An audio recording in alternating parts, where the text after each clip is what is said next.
Something's wrong. Sorry. Hey, just on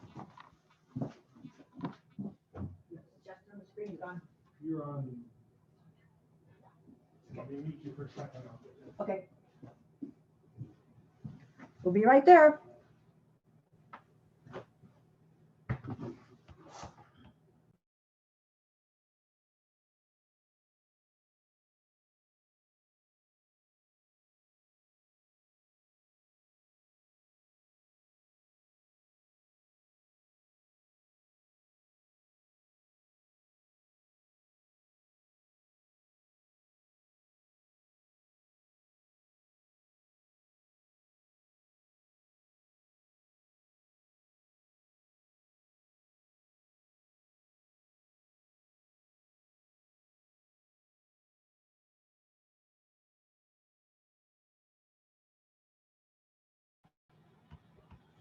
Hello, can everyone hear me? Okay, I know I can't hear you, and I'm sorry I was late, but most people usually do want to mute me once they've met me. So sorry about that, late start. Thank you for being here. I'm Sally Boyd. I'm the Director of Development for Caring Solutions, and we are excited, a little nervous, but excited about this fundraiser, friend-raiser that we're having to benefit the children and adults with developmental disabilities served by Caring Solutions. So thank you for being here. Just a reminder that if you lose connection tonight, don't give up, try again. Justin Beasley with Jolt Technology is here volunteering for us tonight, and he will try to get you back in. If you need to send him a text message, his number is 314-744-9534. And if you aren't able to get back in, if there's a problem, just know that we are recording this, and so you could always get to have it at some point. So you could either hold off on partaking of your items tonight and do that a little later with the recording, or you could go ahead and eat and drink and then find out later what it was that you ate and drank. So there's always a way to get around it. And if you have any questions during this too, just send us a message with the chat down there, the buttons, and we'll try to catch up with you. When we heard that Grapevine Wines in Kirkwood was doing virtual wine tastings for charitable organizations, we got kind of excited about that and thought it's an especially good thing to do in the wintertime and during COVID. And also because we moved our gala that's usually in the spring to the fall. So we had some time here and thought, what are we going to do? And this seemed like a perfect thing to do because our gala is not till September 25th. I want to make sure you know that date, September 25th, okay? And it is on the card, I think, that was in your tasting kit. We are hoping that postponing it increases our chances of being able to have it, at least mostly in person. So we're gonna cross our fingers and see how that pans out. We did not get to have our gala last spring. And we had already done quite a bit of preparation for that, but we are thankful that we got through the year. We do have, you may have noticed in your kits, this little pouch. It's a lens cleanser and cleaner for your glasses, you know, these things. And we had those already ordered and we couldn't cancel the order, so we got them. So now you get them. And we hope you enjoy it. When you fold it out, it says Gala 2020. We know this is not Gala, but this is a priceless reminder of the pandemic and the gala that wasn't to be. But we will get there at some point someday. So if you'd like an extra one while supplies last, let me know, okay? All right, I'm about ready to introduce Shannon French, who became our executive director last summer after Maddie Hahn, our founder and CEO, retired, although we really haven't let her stop working. So that's how that works. But like Maddie, I want to say Shannon has a heart and passion for serving individuals with developmental disabilities. And I know she started out herself years ago doing a direct care when she was still a teenager. So Shannon is down the hall from me in her office. And so she's just gonna say hi and hello for now, and then we'll come back to me and I'll introduce the people at Grapevine Wines. Okay, Shannon? Hi, everyone. Welcome, and thank you guys so much for joining us tonight. I am so excited to get to know everybody more on a personal basis and look forward to hopefully what the future holds to where we get to meet in person more. I also look forward to this evening and learning more about the wines that Grapevine Wines is bringing to the table with us all. Hopefully everyone is staying safe and warm, and this gives us a chance to learn more about Grapevine Wines, and you get to learn more about Caring Solutions if you didn't know about us. Again, if you have any questions, feel free to put them in the chat box and we'll try to answer them as we go through, and anything we don't get, we'll make sure to reach back out to you afterwards. If you didn't get Justin's number, we can also put that in the chat box, so you can grab that again if you were to get disconnected. So I look forward to what the rest of the night brings, and thank you guys again for being with us. I will give it over to Mike and Diane.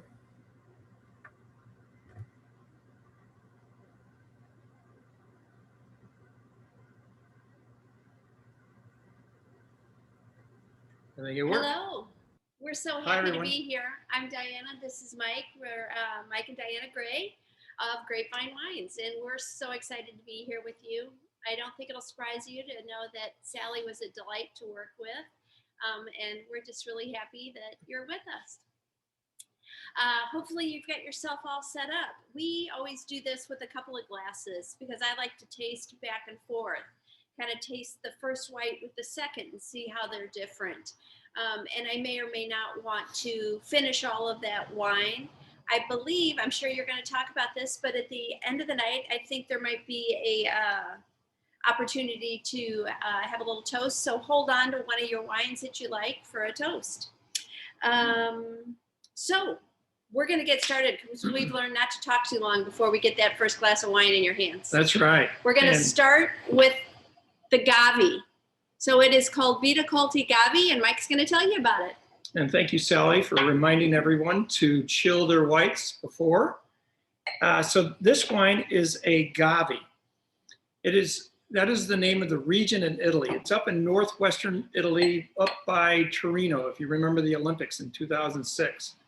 It is part of a bigger region called Piedmont, and other wines that you get out of Piedmont, you may know Barolo, Barbaresco, Alba. You get Barbera di Alba, Dolcetto di Alba. They're really great reds. But this region, Gavi, they only make one wine and they only grow one grape, and it is called Cortese. So it's not as friendly in Europe quite often. They don't always tell you what grapes are in the bottle because they really think that it's the region, the soil that they're growing these grapes in that is so important. You know, they often believe, you know, that they could grow any grape in this soil and it would come out tasting the same way because they've been growing these grapes for hundreds of years, and it's the climate, the soil, the minerals, everything about the soil that gives these wines its flavor. So this wine is crisp and bright. You get a lot of nice citrus on it, a little minerality from that chalky soil that they grow it in, and it's just a beautiful food wine. The Italians are always eating food, it seems, when they're drinking wine. So they make their wines with nice acidity. And the acidity is what makes it lively on your palate, and it cleans your palate. It cleanses your palate after you taste a bite of food. So if you can imagine a big bowl of pasta with an Alfredo sauce, and that Alfredo sauce is just gonna gum up your taste buds with every bite. So if you take a taste of the wine in between each bite, it cleanses your palate and gives you a better flavor of the next bite. Can I talk a little bit now? Sure. I'll go back. Go ahead. You'll finish. Yeah. So we're going to pair this wine with that white chocolate. So it's the pandemic, so we're going to go right into dessert. So hopefully you've tasted that wine, and I love this wine. I love the citrus in it. I just love the flavors. And now we're going to do something fun. So what I want you to do is take a little bit of that white chocolate and put it on your tongue and let it kind of melt on your tongue and just appreciate all the wonderful flavors in that. And then put a little bit of that wine over it, kind of wash that wine. And I just think it is such an interesting pairing. So I don't know about you, but I am not much of a white chocolate fan, but I love this bar. It's got a little cayenne in it, and after you wash the wine over it, I think that cayenne kind of pops up and gives you just a little heat on the end. Not too much though. No. Mm-mm. And that citrus really explodes with the wine, which I absolutely love. I Yeah. just think they're beautiful together. This chocolate is made by Jacoco. They're part of Seattle Chocolate. They are in Seattle, as you would imagine. And all of their chocolate bars are what they say culinary inspired. And so this one is inspired from the Yucatan. And it's, as you see, got that orange and cayenne in it. So not only do I love their chocolates, I love the company. It's all 100% female owned, so you gotta love that. And they're really good about sourcing all of their products sustainably. And chocolate is one of those things that can be kind of hard on the earth, so I appreciate that. And the other thing I really like about Jacoco is that they're very committed to giving back to the community.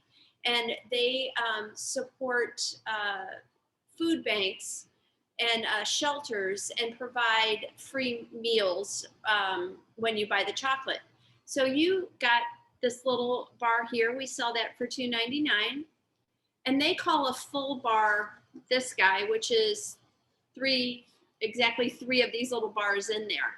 And for every full bar they sell, or for every 3 little bars, they donate a fresh meal to a shelter in Seattle, San Francisco, or New York. Maybe they'll come out here to the Midwest sometime because we have plenty of need here too. So while Mike's talking just a little bit more about the wine, if you know how to work that chat function, we'd love to know what you think of the wine. What do you think of the pairing? And of course, one of the things that we strongly believe here is that you don't have to like every wine. It's a tasting. So maybe you'll love this and maybe you'll think, it's not my deal. But tell us what you think, if you like the wine, if you like the chocolate with it, or what do you think? Yeah, so this wine, the Gavi, I talked about the region of Gavi, but within Gavi, there are 13 different growing areas in Gavi. And if you grow your grapes around the town of Gavi, you can actually put on the label that yours is a Gavi di Gavi or a Gavi of Gavi. And they say, and my wife always says, who are they? Not me. They are my experts. But they say that the best of the Gavis actually come from Gavi di Gavi. And so that's what we have here. It's $15.99 a bottle, and you might have to remind us at times to tell you what the price of the wines are. But it's $15.99, and it's one of our best sellers. Just a beautiful food wine. I mean, that acidity in the wine makes it crisp and lively. If you ever, seafood, things like that are just fantastic with agave. We'll talk more about food and wine pairing. But Mike was talking about using a crisp, acidic food with something creamy. And this is a great example of that chocolate's kind of rich and delicious. And that crispness kind of cleans your palate. So we're going to go on here in a little bit, but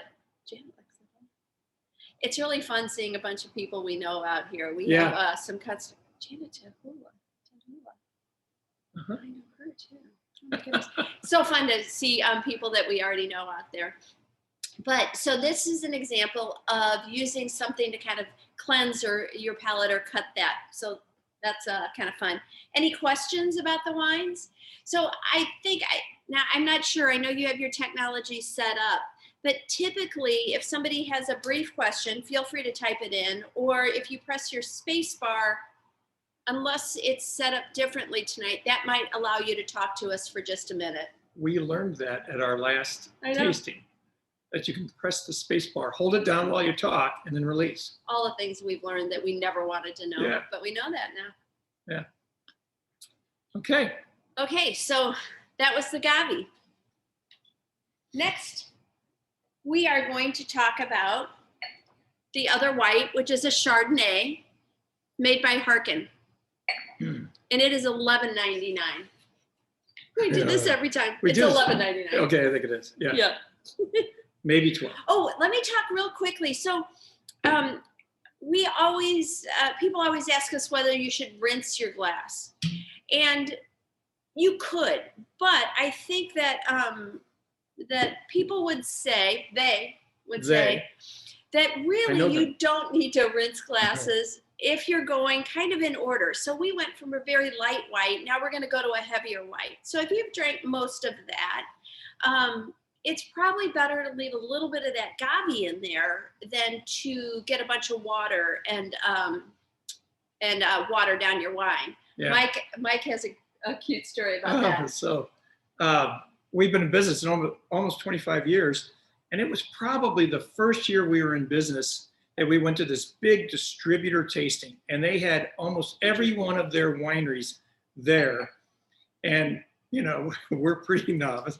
And I go up, I taste the first wine, I take the pitcher of water, and I rinse it and pour it in. And this little old man sitting on a stool behind the table all of a sudden yells out at me, "Son, you think all that water in your glass now is going to make my next wine taste better?"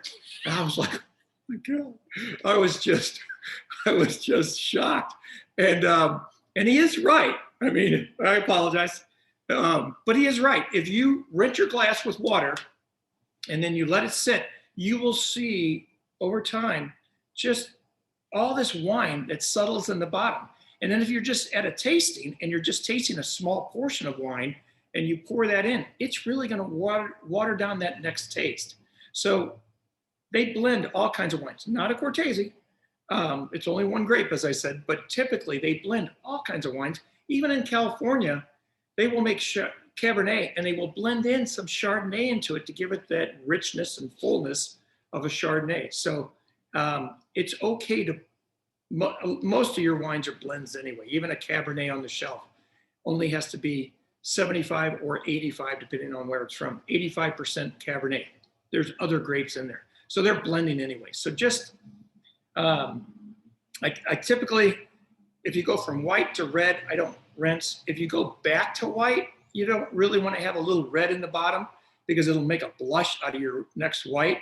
And if you have a sweet wine, if you taste a sweet wine, I really like to rinse and get all that sugar out of the glass, get that out before I go to a dry wine, back to a dry wine, because it will taste so dry in comparison to that sweet that it'll be out of whack. So rinsing is there for a purpose at times, but you don't need to. So Harkin Chardonnay. Harkin Chardonnay. So if you smell it, you get oak on it. It is 100% barrel fermented. So Chardonnay is still, I would say, our most popular white grape that we sell. We sell a lot of different white wines, but Chardonnay the most of any white grape. And it's because I believe they do so many different things to it. It comes in so many different styles. It's the most manipulated white grape, any grape, I would say, that's out there. And so when a customer comes in and they say, "I need a bottle of Chardonnay," the first question we have to ask is, what style, what kind of Chardonnay do you like? Do you like it oaky? Do you like it buttery? Do you like it unoaked? You know, this is 100% barrel fermented in an oak barrel, and you can taste it. It makes it a nice, rich, creamy Chardonnay. You can smell the oakiness to it. But some wineries just put a little bit of their wine. The French, for instance, they think that we have ruined the taste of Chardonnay because we over manipulate it. You can also put it through a second fermentation called malolactic fermentation, and that takes the malic acid that you naturally find in a wine and turns it into a lactic acid. Lactose, it makes it creamy, milky, buttery. That's where you get that full-blown California style, oaky and buttery. But this is a great example of a different wine to pair with that crisp, clean Gavi. This is a full, round, rich Chardonnay. Has some tropical fruit to it, which typically means it's a California wine. They can buy their grapes from all over the state if it says California.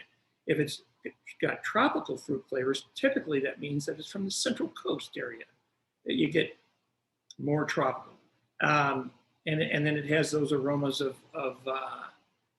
oak with a little bit of pear, which is a real typical flavor of Chardonnay. So I think that's... You might have a few more things Yep. to say, but now I'm going to talk about this wonderful cheese that you received. So this is made by Milton, and Milton is in Iowa, and they are kind of a smaller producer. They've gotten a lot bigger, but they're a Mennonite family they started as a dairy, and then they decided to branch out through cheese, and so now they buy buy milk from a lot of the local Amish and Mennonite small farms around them. This is an aged cheddar. I love this. This aged cheddar actually sometimes has even some little crystals in it. Mhm. A great aged cheese will often have these little bits of calcium lactate, in there that give it almost a fun texture. So we talked about drinking a crisp wine with something creamy. Now we're doing kind of a full creamy wine with something creamy. So another way you can pair wine is to think about similar things. Earthy wines with mushrooms, things that pair well like that. And this nice creamy cheese with this chard, they kind of have similar bodies, similar weights, and work well together for a different way. Yeah. I love that cheese as well. If you have any of the Gavi left, try and taste that with the cheese as well. See how it cuts. Yeah, the so Jennifer said she likes unoaked shards, and I will say that tends to be my style. Yep. I can taste this and appreciate it and think it's a nice shard. I understand a lot of people really like that oak on it. But if I were to open a chard, I would probably lean more toward either an unoaked Californian or one from France. In Burgundy, their Chardonnays tend to have low or no oak on them. They'll put a little bit of their Heavier Chardonnay. smoky. You know, if it's from Burgundy and it's a white, it's going to be Chardonnay. And they'll put some of their wine through oak barrel fermentation or aging, but not maybe all of it. So then they blend it all together, and it just gives subtle hints. Also, the French oak barrels, the pores are not as wide as an American oak barrel, which we typically use.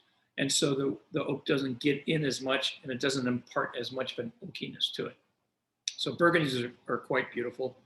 And the unoaked Chardonnays, man, the fruit flavor just comes out. Yeah. So, Joyce, you said the Chardonnay is good. What would you recommend for a heavier, smoky, oaky wine? I'm not sure. When I think of smoky, I tend to think of in the reds. And we'll talk a little bit about that. So for Chardonnay. But what's even more oaky than this? You can get Frank family. a lot of reds. A lot of reds are. Oh, a lot of the aged reds are, oak, yeah. But as far as oaky Chardonnay, the bigger the wine, the bigger the food. So if you like Chardonnay, I would have it with something heavy like beef or lamb, or Oh, I thought she was saying, what would you recommend food? Oh, the Chardonnay. I think she's talking fuller wine. Get back to us on that choice.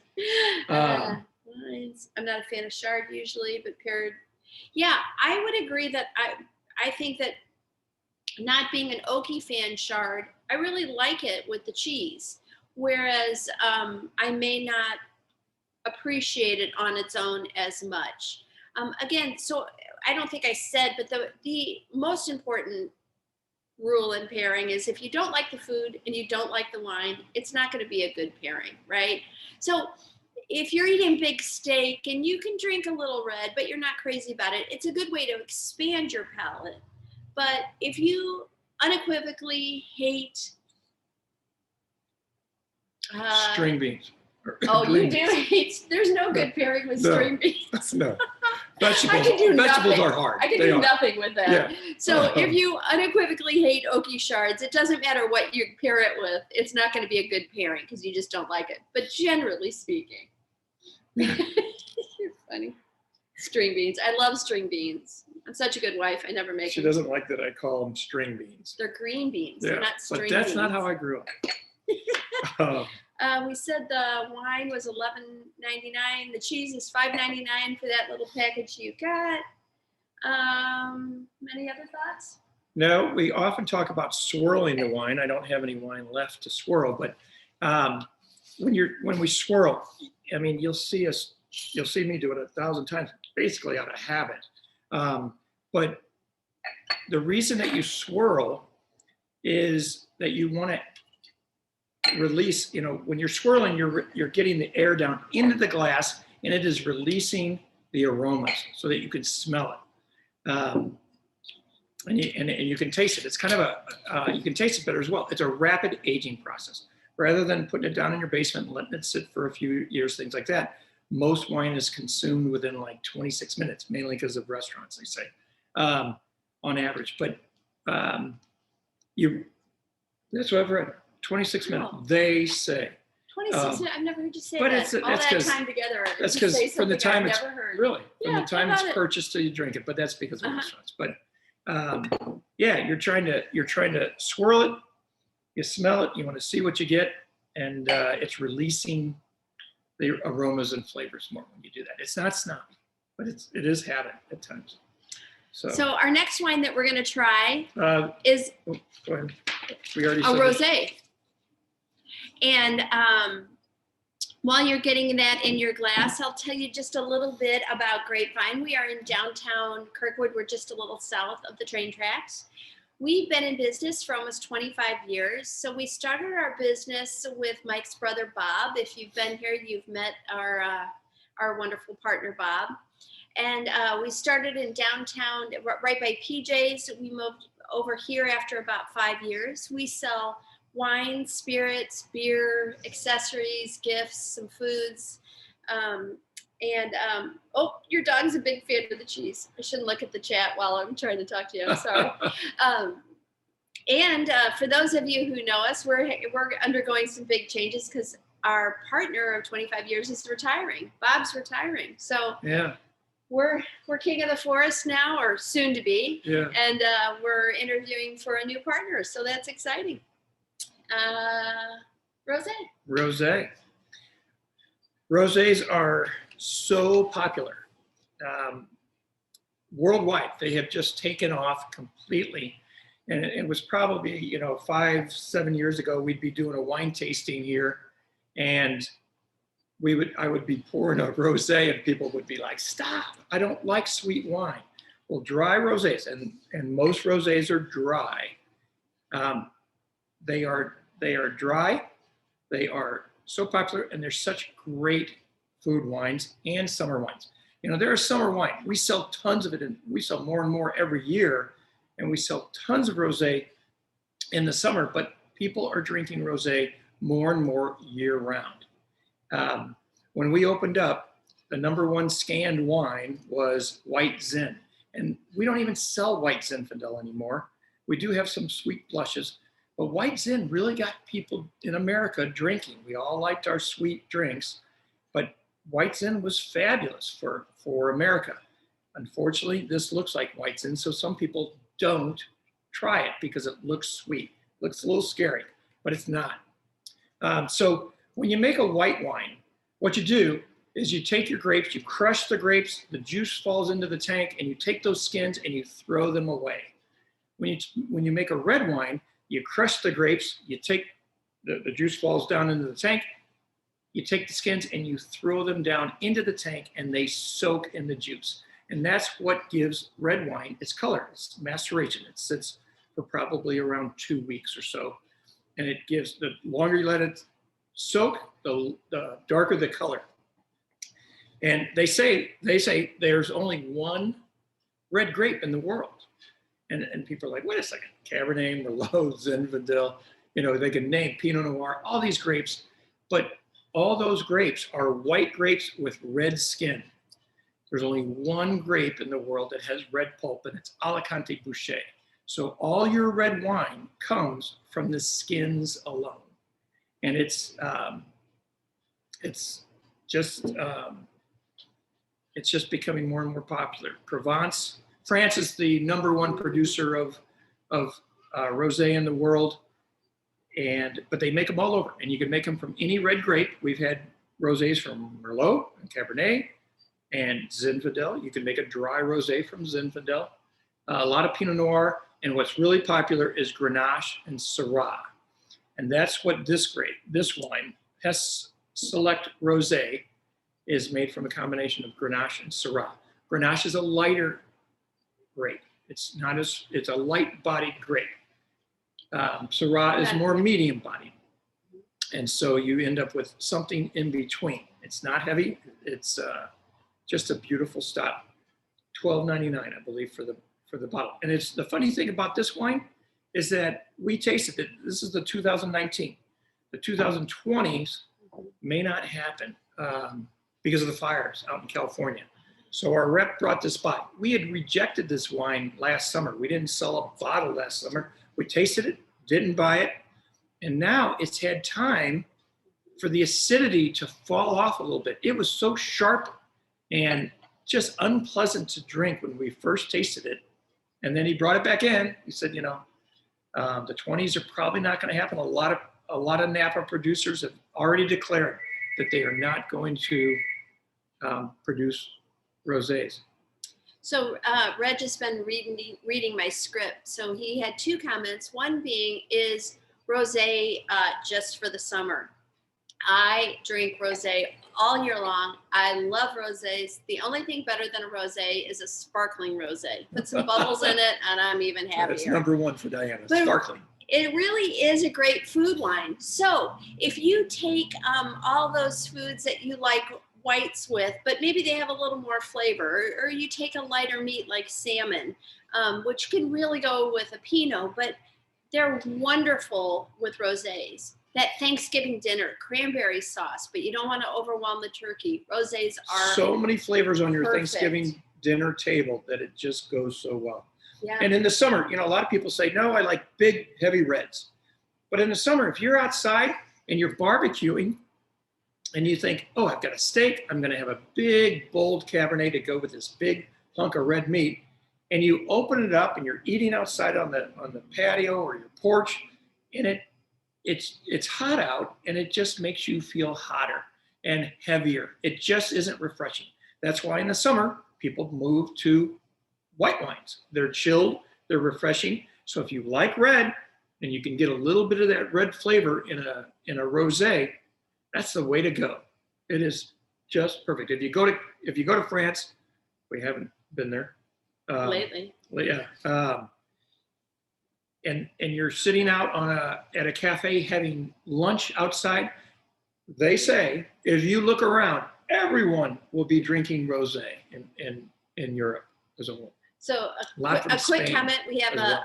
a family here named the Hesses. Oh, really? And they are they a big related? fan. Are you related? That'd be awesome. We got to go there about a year. Well, no, last January, we got to go to Hess. We were there with some friends, and it's a beautiful winery. They do such a nice tour. One of the things I really love about this winery, if you're going to visit, I love their wines. If you're going to visit Hess, they have an incredible art museum that has contemporary and new art, which is really something to see. I know that when we go to California, as much as we like to drink wine, we need some other activities. And the Hess Art Gallery is really a fun divergence from that. And then Reggie asked us, what is the best region in the U.S. for rosé? And that's a great question. It's almost they're grown almost everywhere, aren't they? Yeah. Or they're produced almost everywhere. So Pinot Noir makes beautiful rosés. Oregon, perfect for Pinot Noir. Sonoma, you get the coastal influence. The central coast of California gets that coastal influence as well. Grenache likes heat. Syrah more moderate, but Grenache really likes the heat. So you can grow Grenache anywhere in Europe. You get, Provence is down by the Mediterranean. It's right on the coast of eastern France, and it likes the heat. So we don't grow a lot of Grenache in California as much, but anywhere, pretty much anywhere, you can make a rosé out of a grape. Cabernet likes the heat. So depending on what you want to do, pretty much anywhere in the U.S. I hope that I'm not going to repeat and that I was because I wasn't listening, but here in St. Genevieve at Charlottesville. Oh, They- yeah. You didn't say that. No, okay. that's They great. produce a really nice rosé. I believe it's a rosé of Norton, but it could be I think it's a. Chamberson. You think it's Chamberson? Yeah, I don't think It's a Norton. beautiful I don't think- rosé. So they could be done lots of places. I think they call it their spring rosé. I would not disagree that there's a little citrus, a little. Oh. Somebody asked maybe a little grapefruit. Yeah, maybe. And then someone else asked if select means anything. So Hess has several different levels. They have Hess Select, they have Hess Collection. They do have several levels. And this And they have is, their mountain wines, their mountain fruit. yeah. And And Select is, I think they're a that's, great winery, so I hate to say they're low end, but It is their lowest kind of end, their entry wines. But they produce such good wines that it's not like you should feel bad about that. But there are levels and their above low that. end is okay. Their Cab Chard are probably not my favorite of our selection, but they are yeah. popular, and so we carry them. But we love the rosé. Yeah, but they make some beautiful Vitre fruit. Tannin flavors come from tannins they do come from the grapes. I'm sorry, from the skins, from the seeds. They come from those components. So you'll get a little bit of this of tannin perhaps when you're tasting a rosé, but not like a big full red. Right, and Grenache and Syrah are not the most tannic. Right. And then you just let the skins of a rosé, I don't think I said, probably sit in the juice for 2 to 3 days versus 2 to 3 weeks for a regular red wine. And tannins come from the skin. And so when you let the grapes soak down in the juice, the tannins come out into the skin. And Cabernet, so Pinot Noir is this big fat grape. And it's got really thin skin. That's why it likes to be grown in cool climates where the sun is not going to burn the skin because it's so thin. Cabernet is a tiny little grape, a little bit of juice in it, and a really thick skin. So the ratio of tannins to that little amount of juice is really high, and that's why Cabernets are so ageable. The tannins in a red wine give the wine ageability. And so, We're just barely behind. Can you, are we? Well, we're fine. Okay. Can you do a 2-minute talk on corks? Okay. 2 minute timing. We're going to time him because he can. So corks, you'll see that the Hess came in a screw cap. Cork is just the bark of a tree, mainly in Spain and Portugal. They have a lot of cork trees. And back in the 90s, when wine became really popular, cork became more scarce. And you need to let a cork tree grow its bark for 10 years, and then they strip it, and then it grows back, and they strip it again. Well, when wine became really popular, they started stripping the bark at 7 years, and it just wasn't working. The cork can also, when they do a bleaching process, when they manufacture it, it can become tainted with this chemical called TCA, and it can taint it. And if you've ever smelled a corked bottle of wine, they call it a corked bottle of wine, not just because it comes with a cork in it. But if it's corked, it's ruined. It smells musty, moldy, like Wet dog in your basement. yeah, what It's cardboard, awful. what newspaper in your basement. And unfortunately, they say that 2 to 6% of all wines, that when you go to buy the wine, it can be going bad or become corked to some degree when you buy 2 to 6%. Any other industry, they'd say, oh, that's ridiculous. We can't have that that type of fault rate in this industry. But, popping the cork, you get a lot of ceremony, it's fun. It's sexy. So yeah. for the longest time, corkscrews, what am I saying? Screw caps Screw caps. were not looked upon very favorably at all. At the beginning, They nobody weren't would touch them. traditional. They weren't. Yeah. And now, they even came out with ways, waiters came out with ways to try to roll the screw cap open into their hand to make it look more elegant, just to make it more acceptable. But it's, what was I going to say? So the Vita Colte actually looks like a regular cork, but it came in a synthetic cork. Oh, yeah. The Harkin came with a real cork. And I'm just going to say our minutes are up, our 2 minutes are up. But I think, as you were saying, like, sometimes it smells like a big, wet, musty dog, but sometimes it just doesn't taste great. And I think that's what the winemakers are more afraid of. If you open it up and it's rancid, you're like, this bottle's off. But if you open up a bottle of Harkin and you're like, I don't know, I don't like it. That's what really worries the winemaker, because it might be just a little bit off and you'll think you don't like that wine as opposed to recognize it's corked. And if you buy a wine from us and it's corked, a lot of people drink the same wine over and over again, and they'll be like, oh, this isn't right. Bring it back to us. We turn it back into our distributor. They get credit from their winery, and the wineries don't want to eat that cost. So they go to screw cap. And now so many people, it's so easy to open. So many people come in and say, I want 6 bottles of wine and I want them all screw cap. And even corporate accounts, we do a lot of corporate gifts during the holidays. We're on 4 minutes. They're fine with it. Oh, I always talk too long. If you ever come to our wine tastings, when we open up back again, I get so much trouble because my line is always the longest. This is true. But people still come back. Yeah, okay. they like my wines. We're going to turn it back to Carrying Solutions to learn a little bit more about them, and we'll see you in a minute. Okay.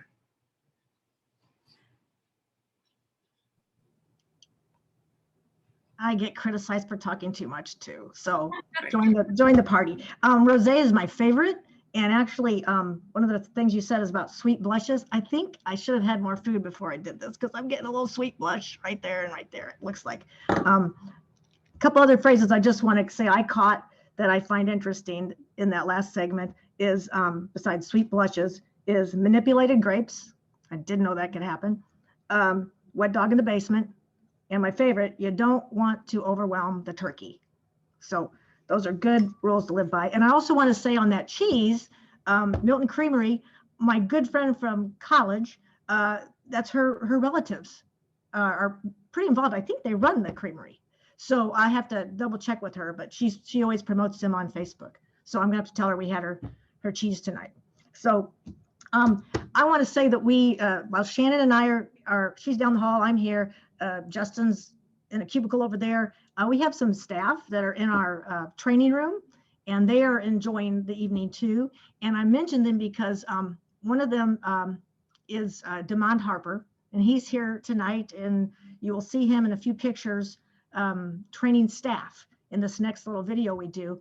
And he's teaching them CPR and other skills needed to work with some of the individuals we serve. So I just want to kind of a hats off to our staff, especially now, our administrative staff, program directors, everybody down the line. They've been really great pitching in even more this year due to COVID. And we've provided some special carryout meals and treats and delivered activity packages to our home sites all over the area, as the individuals we serve are all over the area in houses and apartments. They're in St. Louis County, St. Charles County, Franklin County, and Jefferson County. And a little bit later, Shannon's going to talk a little bit more about how that's going to increase in Jefferson County. So she'll be here to tell you about that. But we have a 2-minute video. It's just snapshots of people doing what we do here. And with the residents, we also call them clients. Doesn't sound as warm and fuzzy as residents and basically people.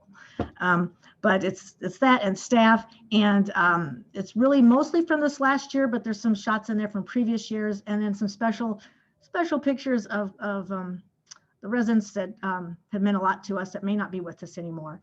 in there too. But there's also some pictures from our Valentine Place home when it was built 4 years ago. So you'll see that too. Okay, I hope you enjoy seeing Caring Solutions folks in action, and cue the video right now. Thanks, Justin.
Wow.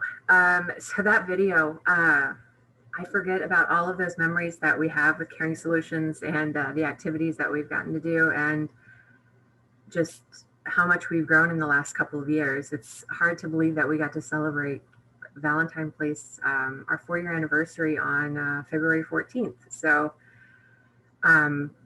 the number of people that we've been able to support in those 4 years has been just amazing. And we were able to be one of the only and the first one to provide that kind of support to families in the St. Louis and surrounding areas and the entire state of Missouri. In the Valentine Place, we actually provide services to folks with significant behavioral disorders, and their families need that break. So they don't necessarily have the supports at home or out in the community based, and they end up getting stuck in the hospital, or they have no place else to go. So they reach out to Caring Solutions, and we set up a team and help as best that we can to get them out of crisis situations and get them back to a baseline. Work with the families to get them the supports that they need so they can transition back in the home and go back to having their typical lifestyle. Then we offer a respite solution to where the individuals have a chance to come back and have a break away from the caregivers or mom and dad or whoever it might be. And the family also has a chance to have a break as well. So it has been such a successful environment and has done so well that it has just blossomed into something that has been wanted across the state. And we have been asked in multiple counties to open another one up, open up another one. But we have such a crisis happening when it comes to hiring staff that we can't just go and open up another one, and it costs quite a bit of money actually to do so. But we have had the chance to partner up with Promise Community Homes, which is formerly known as Rainbow Village, and we're opening up a new respite home in October of this year called the Heart Home. And it will be located in Jefferson County, actually in Herculaneum, Missouri. And it'll be a 4-bed home, just like Valentine Places, and it'll serve the same purpose. So we'll have 3 rotating beds that serve individuals for 60 to 90 days, so more long-term solution, and then a respite bed that serves individuals, multiple individuals and families for 6 days at a month, multiple folks, so rotating in and out.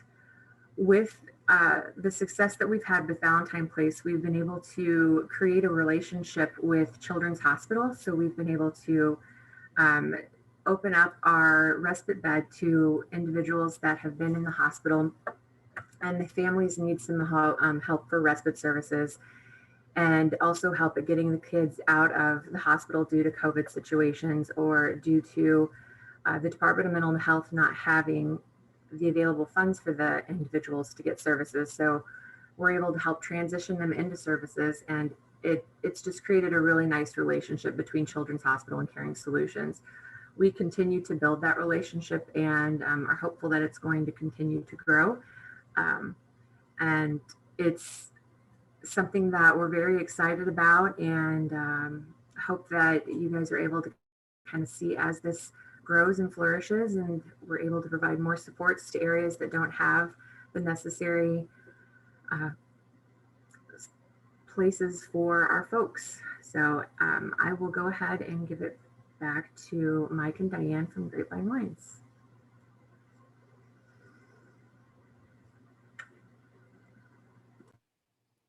Got it.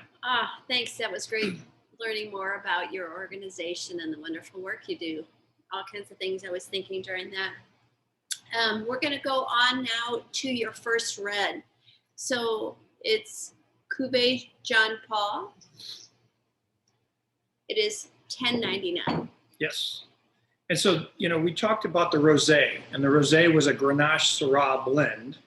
And this too is a Grenache Syrah blend, but in the red version. It comes from an area called Vaucluse, France. So we talked about rosé being so popular in Provence, France. This is a region, Vaucluse is a region in Provence, and they do make red wines as well. So it's a really easy drinking wine. It's almost just a little bit, I would say, bigger than a Pinot Noir. So if you like lighter reds, that's just perfect. Very easy drinking.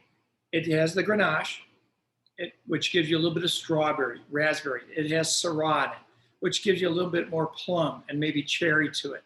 So it's a little, just a little bit bigger than the rosé, probably not as big as a Cabernet or a Merlot, but it's a really nice food wine as well. It just, both grapes, Grenache and Syrah, have spice to them, and it gives a nice spiciness.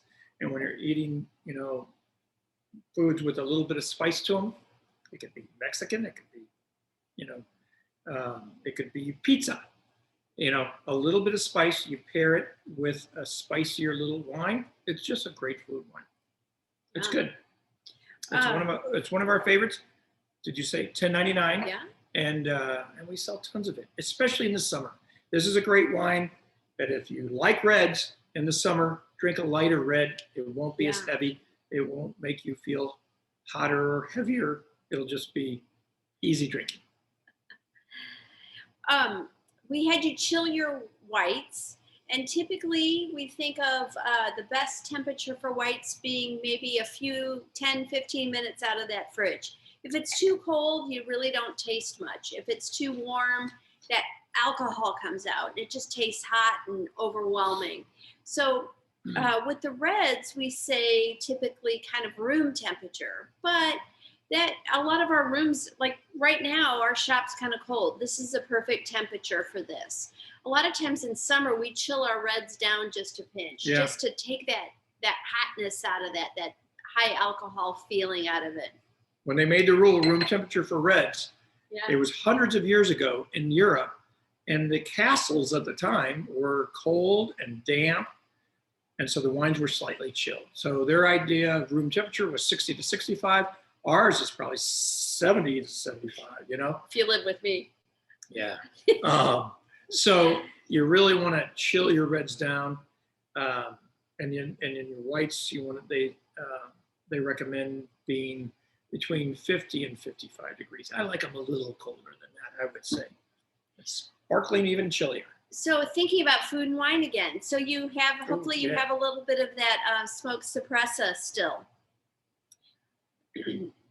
Red wines and tannins are wonderful for heavier, fattier foods.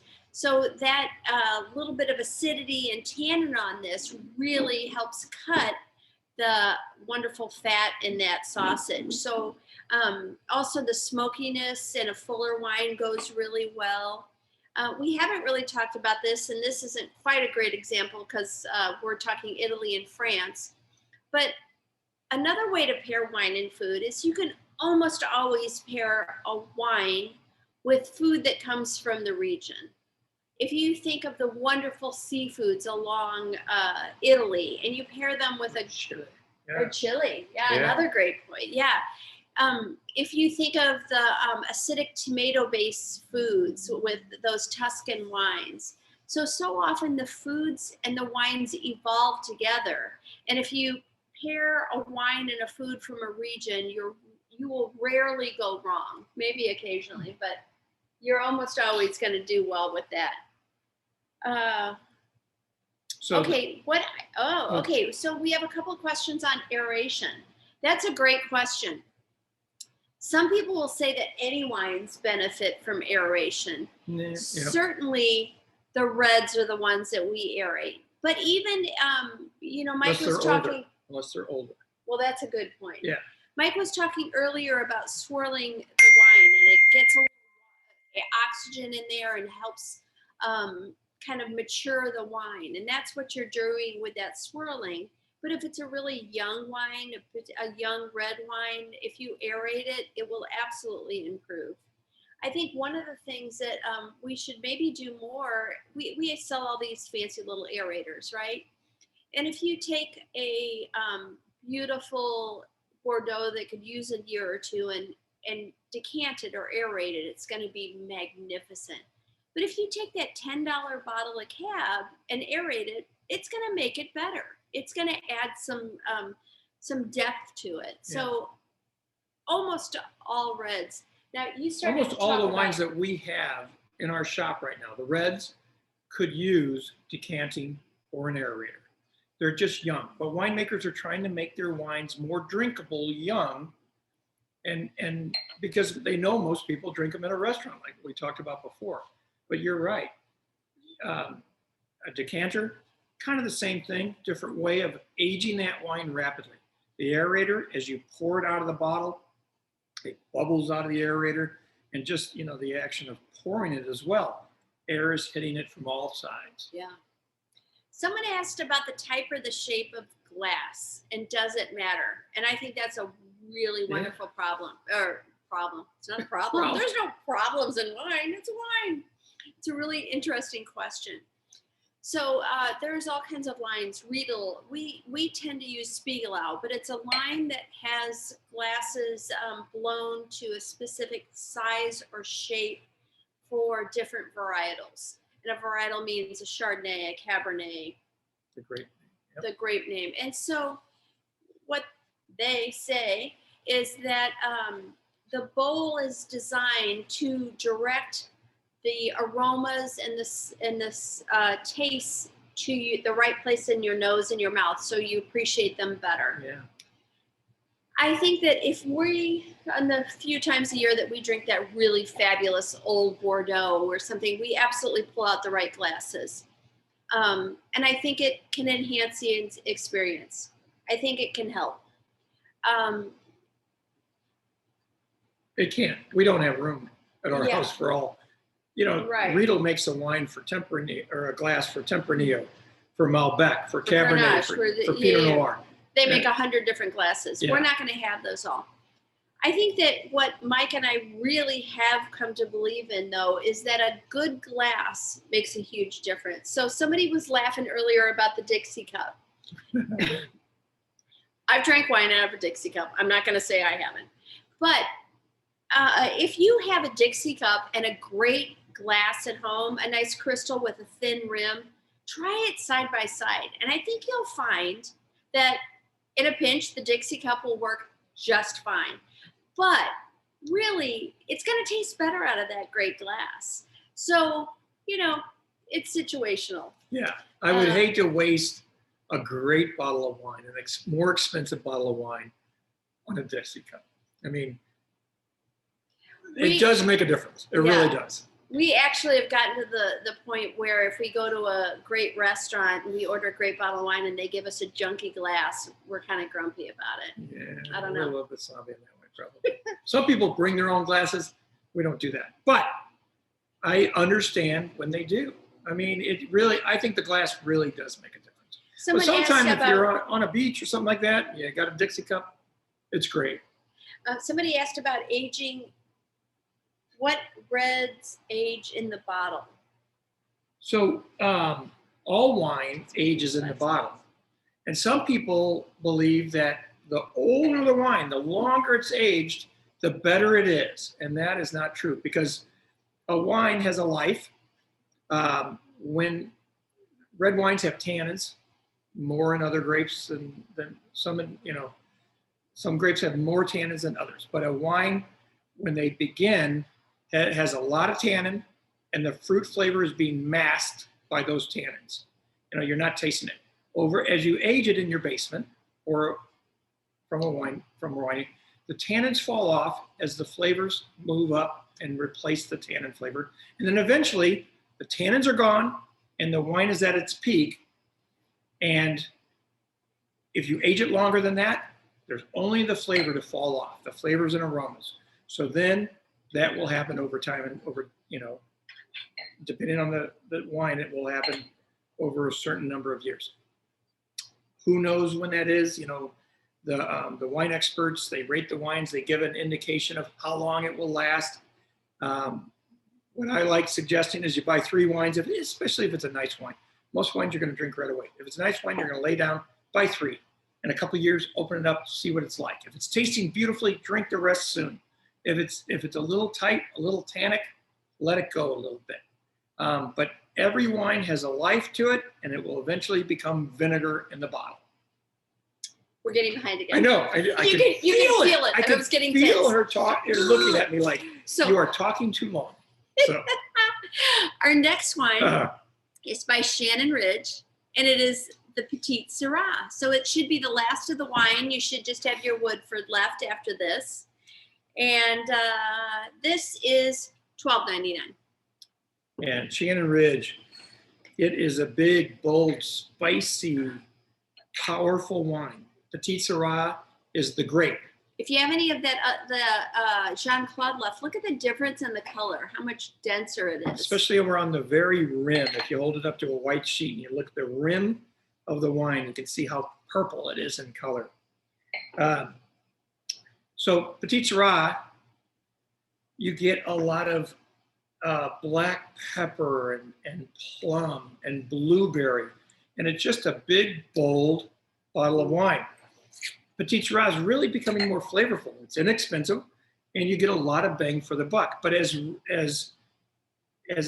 popular as It's it becoming is, more popular. yeah, as more popular flavorful, as it is, it's a pretty rare grape.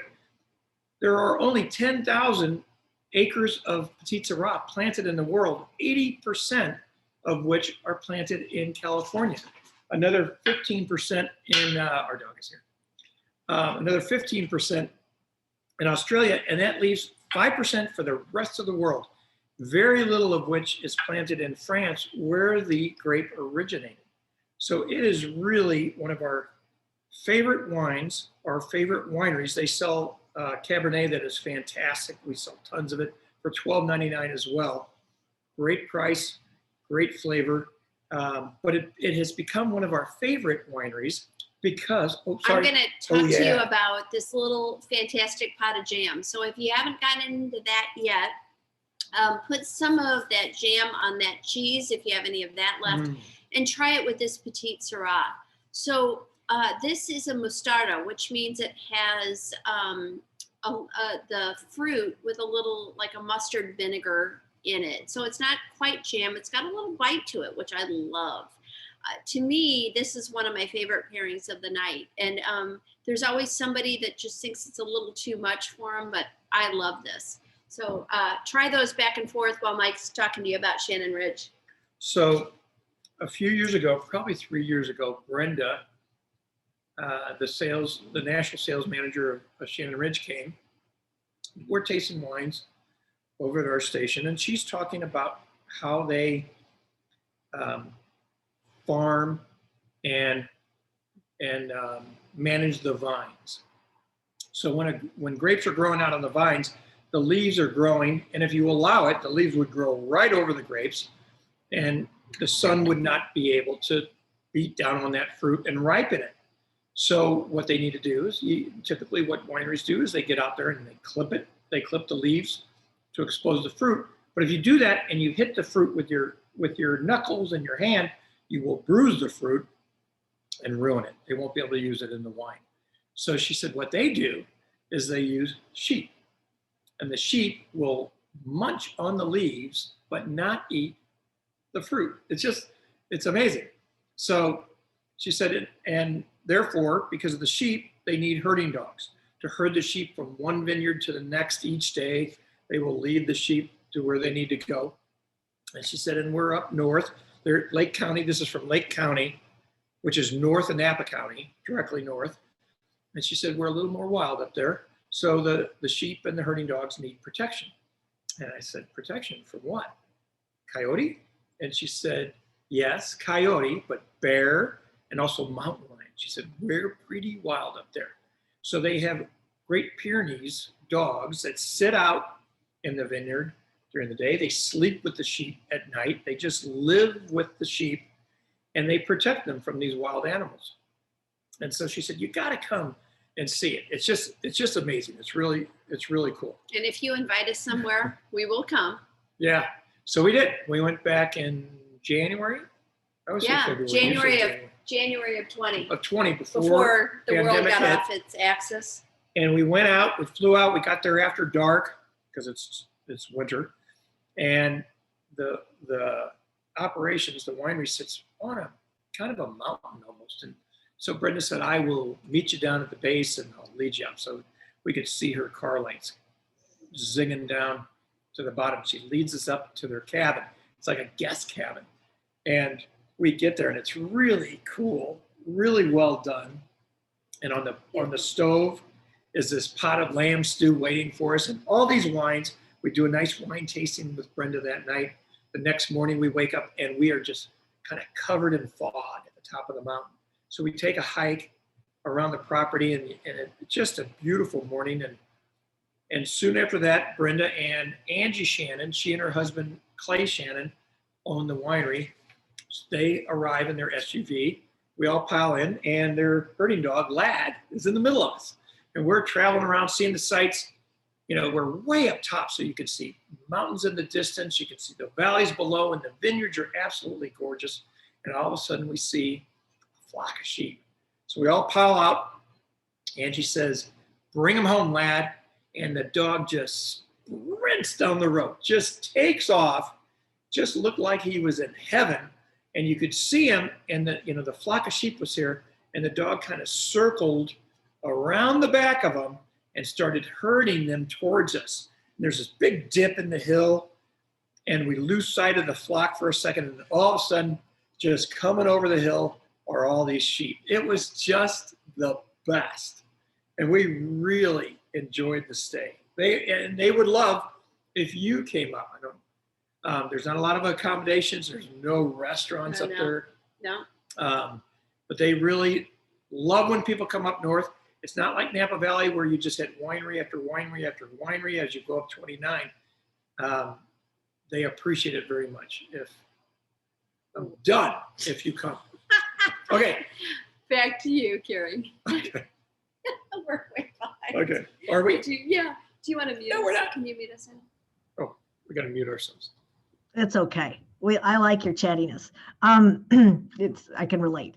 And I really do. I didn't get to say this. I know I'll have another chance in a minute or so, but Mike and Diana are good to work with too. Since she said I was a delight, I feel like I ought to say something, but they were delightful too. Easy to work with. The community raves about them. Some of the people on here tonight are with other charities too. And they're like, yeah, you got to go to them. They're the ones that you need to have this with. So really appreciate it. And I love the stories that kind of wind away, because anybody that knows me knows that's what I do. So what's coming up now is we have another 2-minute video for you. And I want to first encourage you, though, at some point after all this, please go to our website at caringsolutions.org and look at the video. It's called Al's Story. It's really, I think, an important one for people to see, to know why we have Valentine Place, why we're going to have this other home in Jefferson County. It tells about the struggles of many families are having, more than I ever thought there were going through this. And one of them is our board member and a mother of a young man. His name is Al. And we first served him at Valentine Place. And now he lives in the little cottage. I say cottage because I'm old, next door. And it's a video that will get you in the heart, but in the end, it ends with hope, as do some other videos that are on our website.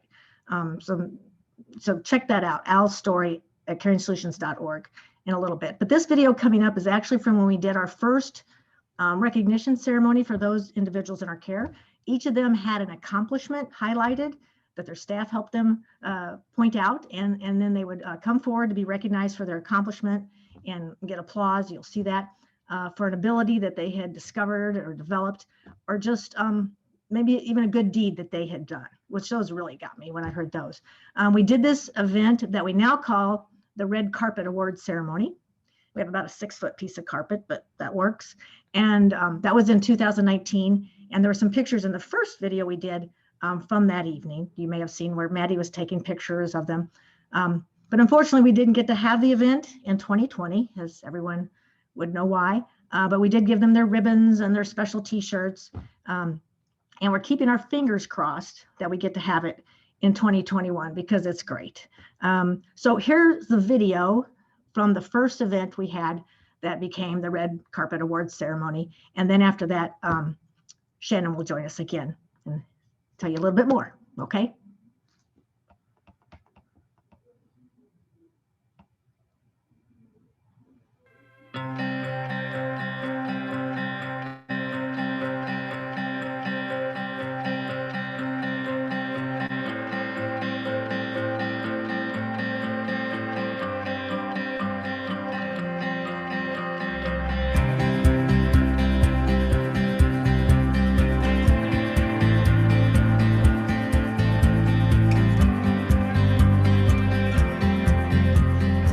It was an idea one of our staff had to recognize the clients for achievements, and it was her idea because she's a host parent and the person who lives with her got a job, and it was such a big accomplishment. And then she said, why don't we recognize the clients? They accomplish things all the time, and that's what we are here for. That's what we do. That's our whole purpose, is to help people grow and learn new skills. So many people that have people who don't care, you know, and to have somebody that care and show that they care can change your life. I think it's really great for the clients to recognize what they do. So I think this is great.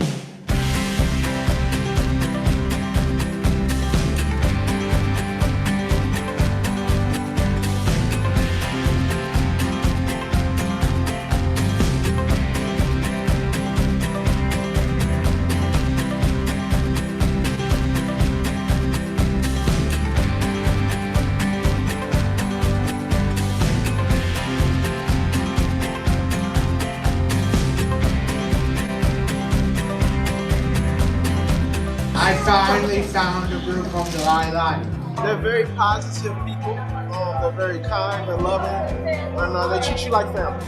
I'm looking. Thank you.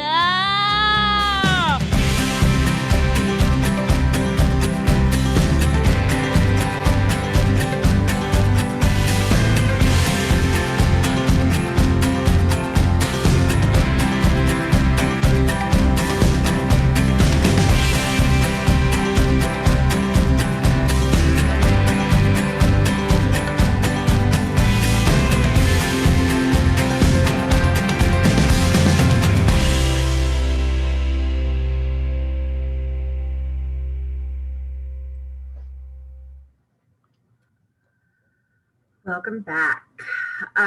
So the award ceremony is one of the most exciting events that we get to put on for our clients. And it's also one of the most rewarding ceremonies that we get to do here at Caring Solutions. Like Maddie was saying in the interview, it's a celebration of their achievements, and it's achievements that are accomplished because of our staff. We have so many amazing staff that work day in and day out on so many things that are so easy for us to do day in and day out, but it can be a true struggle for the folks that we provide supports to. And the staff that we have are creative in coming up with new ways to make learning interesting and exciting for our individuals, to keep pushing them forward to gain that independence every day. So Caring Solutions wouldn't be what it is without the staff that we have working in our homes. And we're so blessed to have everybody that we have working here. I want to brag a little more about our staff, because this past week we've had kind of we've had a St. Louis winter, I guess you could say.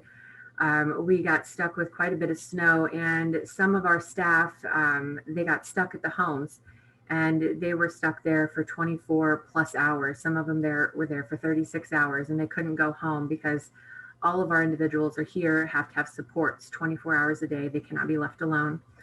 And our staff pulled together, and they made it work. There wasn't complaining. They worked together as a team.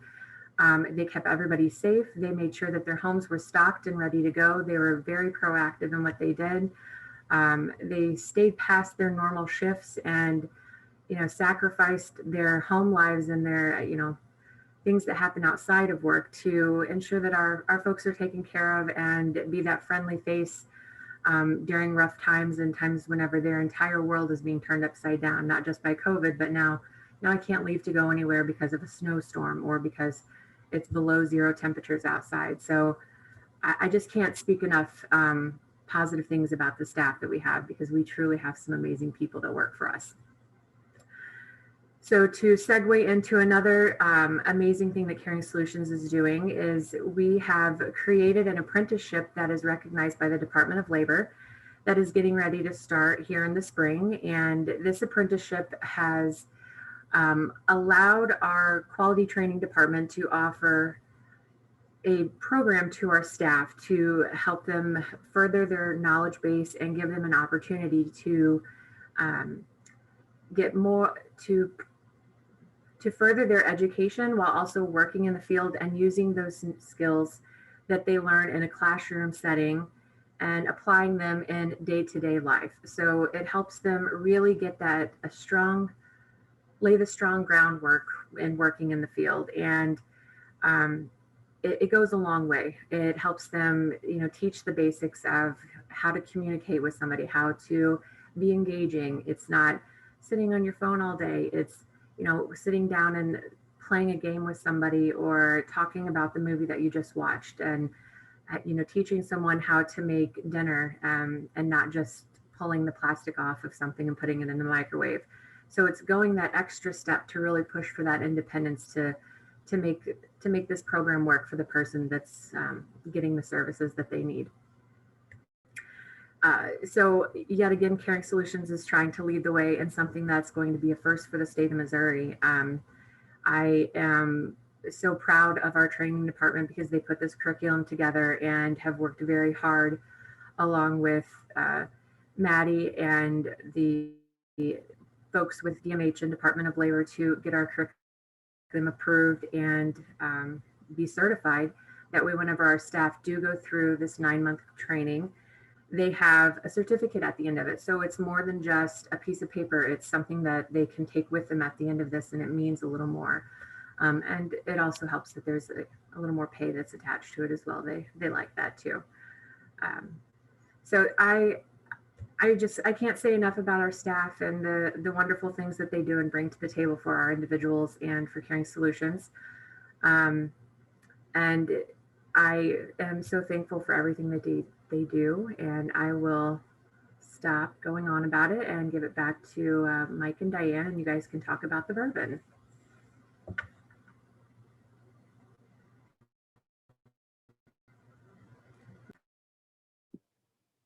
What a great organization you have.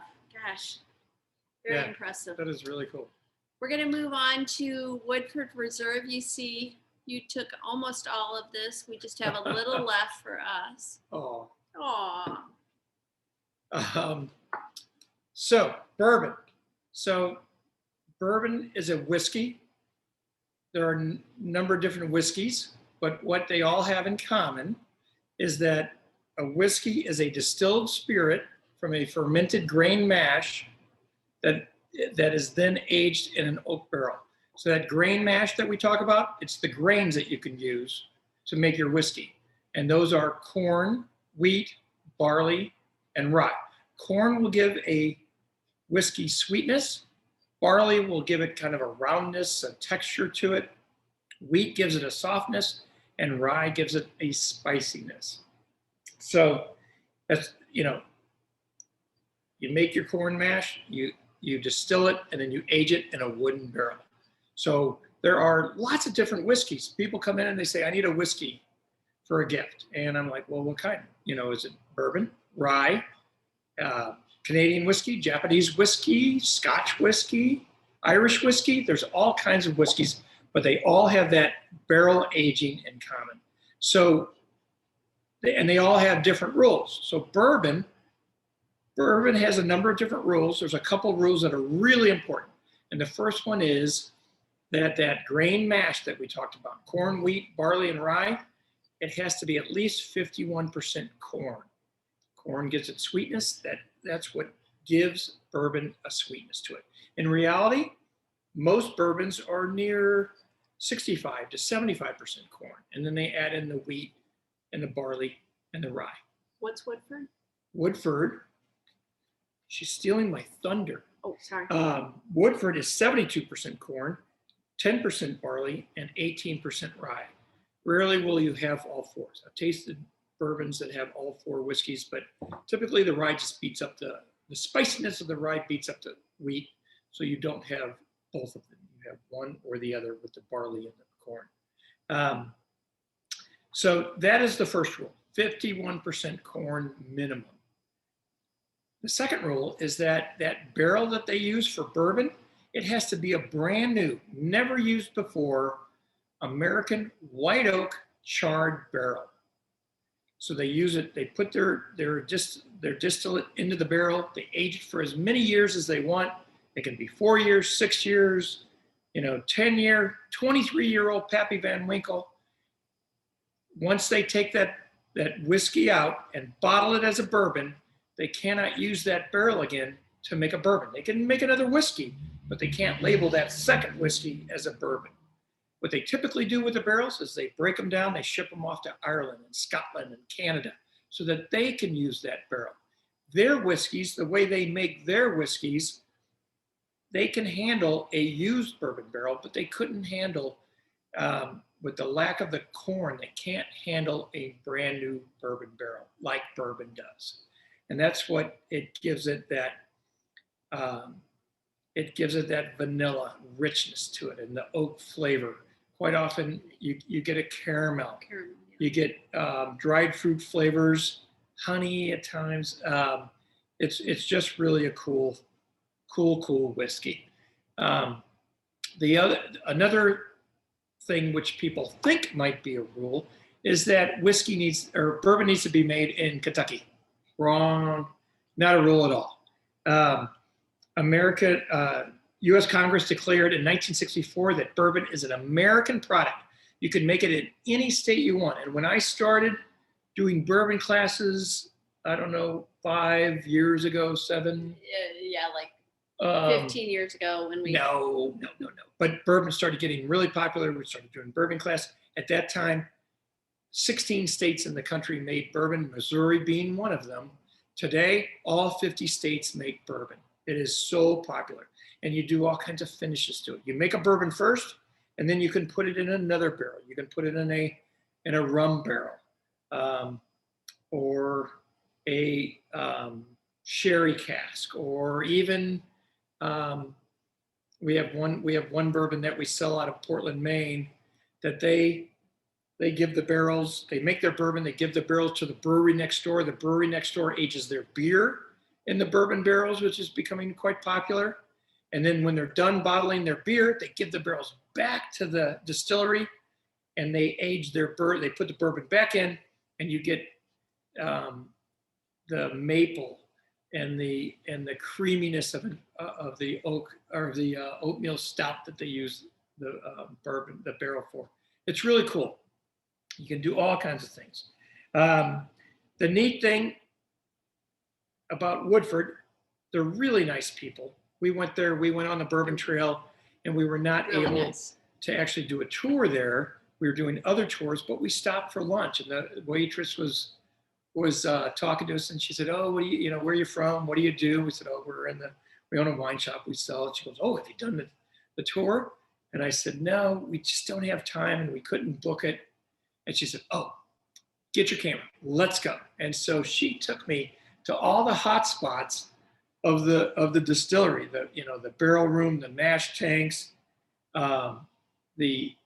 to see the stills, and Woodford is really unique. Typically, there are two types of stills. There's pot stills, very much of a batch process. It's a copper still. It's got this gooseneck that comes up and an arm that comes off. Very much of a batch process, a lot of labor. You put your distiller's beer in there, you distill it into a spirit, and then when you're done with that, you have to clean out the still and start all over again. Bourbon uses typically a column still. It's a continuous process. It makes for a very efficient, inexpensive way to make a whiskey, and you double distill bourbon. In Ireland, they triple distill, because the more often you distill a product, you take the best part of the next distillation, and it just becomes smoother and smoother. So bourbon is double distilled typically, and they use column stills, which is inefficient, not as much quality as a pot still. But Woodford, they are totally different. They took me to she took me to see the stills, and they triple distill, and they use pot stills. It's a beautiful situation. She took a picture. Our kids, they think that I was photoshopped into it. But it's really unique the way they distill their spirit. How am I doing? You're good. Have you ever heard of Hotel Tango whiskey? No. I haven't either. Reg asked about that. No, we haven't, Reg. I don't know. Well, we saw Reg with a cigar, and cigars go really well with bourbon. Maybe not with the wine, but with the bourbon. He might agree. I don't know. So if you haven't gotten into your nuts and dried fruit, do it with this whiskey. I love whiskey, but I have to admit that my husband and we have adult kids. We have a 30-year-old and a 25-year-old, and they both like their whiskey neat, which means just like we're drinking it now, just in a glass. I really like it with just a little bit of ice or a little bit of water in it, kind of softens it out, doesn't drop down the alcohol, but it takes out the heat in the flavors, brings out the smells. Gives it a little chill. I think a chill softens the whiskey. It's not so hot on the back end of your palate. But a lot of people don't like putting ice in their whiskey because the ice melts and continuously changes the flavor of the whiskey. And so they don't like that. So we sell these big ice cube trays, and you make these big ice balls, and they melt so slowly, and it gives it that chill that I like. We have one guy that does Scotch classes for us, and he likes to put his whiskeys in the fridge and chill them down, and then he takes them out because it just makes them softer. And if you go to Scotland and you drink Scotch, they will tell you, just pour a few drops of water in your whiskey. It breaks the surface and releases the flavors and aromas. So there is a good thing about a little water in your whiskey to open it up and make it more easy drinking. Somebody brought up the limestone and the marble cubes, and those absolutely are great for bringing down that temperature. And they don't water it. And they don't water it down. Absolutely. So I'm very proud of my husband for cutting his bourbon talk down to. I could go on. Oh, he could go on. I do Let a me bourbon tell you, class. You We could may go do a on. virtual. I don't know. But I'm going to turn it back to Caring Solutions. They're probably going to mention, but we will give 10% back on wine, food, and accessory purchases. In the next couple of days, I think you have information on your tasting sheet about how you can do that, and 10% will go back to Caring Solutions. So it's been a delight to be with you. Chat up on the chat box and let us know any questions you have or anything. You can, and let us know any questions you have. did you say you can order either online? I didn't. There was directions in the Good. kit, but Sorry. online or you can call us. Yeah. If you order online, please put in that little message box that you're with Caring Solutions, so we're sure you get your donation back. Yeah.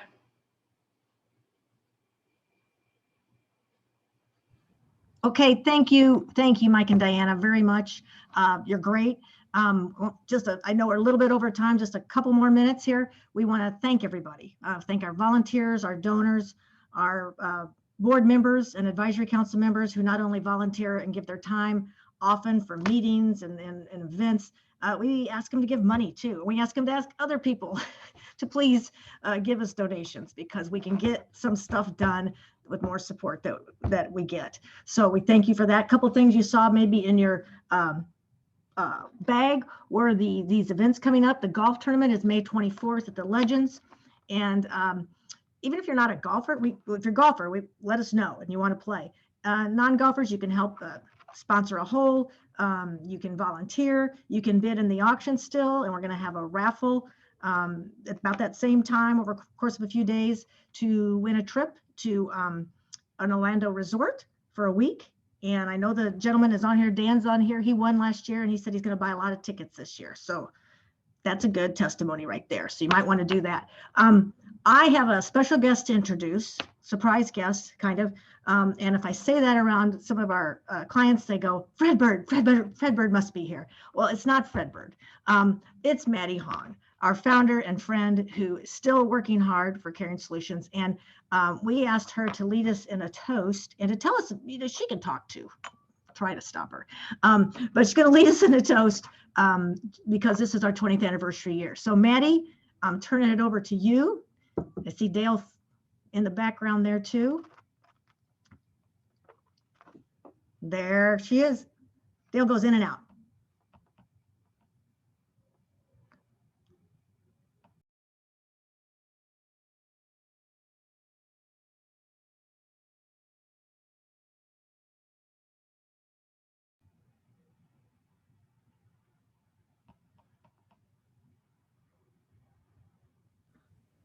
Hey, Maddie, if you can unmute there, there should be a little pop-up there. We can get you to unmute and then we can.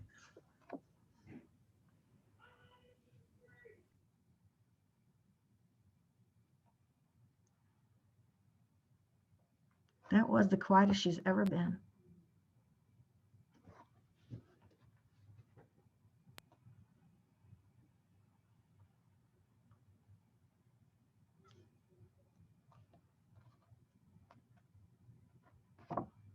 Oh, of course, you can't Here hear we me. go. Here Oh. we go.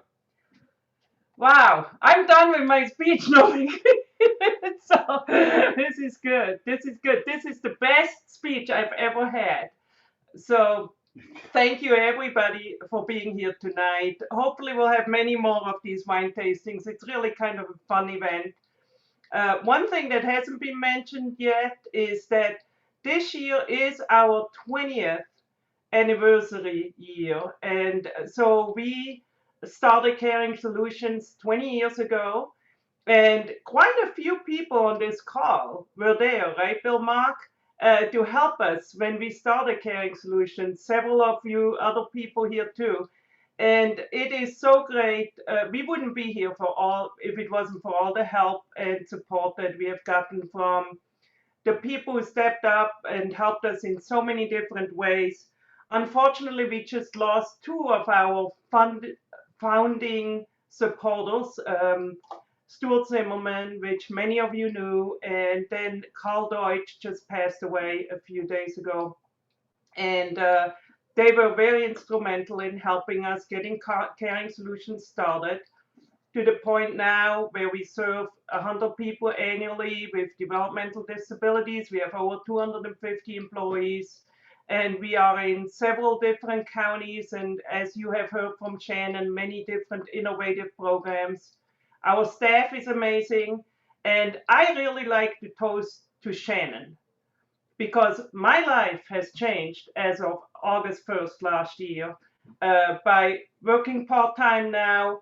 Sally is my new boss, and you know that's pretty hard to deal with. And but Shannon has had such a tough job with the COVID situation going on. And you know, it's a tough job to start with, but COVID has just put another layer on this. And so I just want to salute Shannon and Caring Solutions 20th anniversary, and my glass is just disappearing. So Gesundheit to everybody. Prost.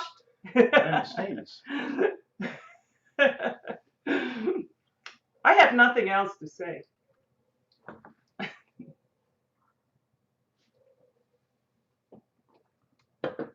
Because Sally's back on.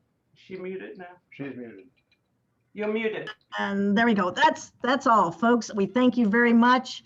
Everybody that's on here. She said we had people from the beginning, and then new people who were meeting for the first time. Please let us know how you think this went, and how you, some of you, I don't even know how you heard about Caring Solutions. So thank you very much. Check out our website, caringsolutions.org, and we appreciate you so much.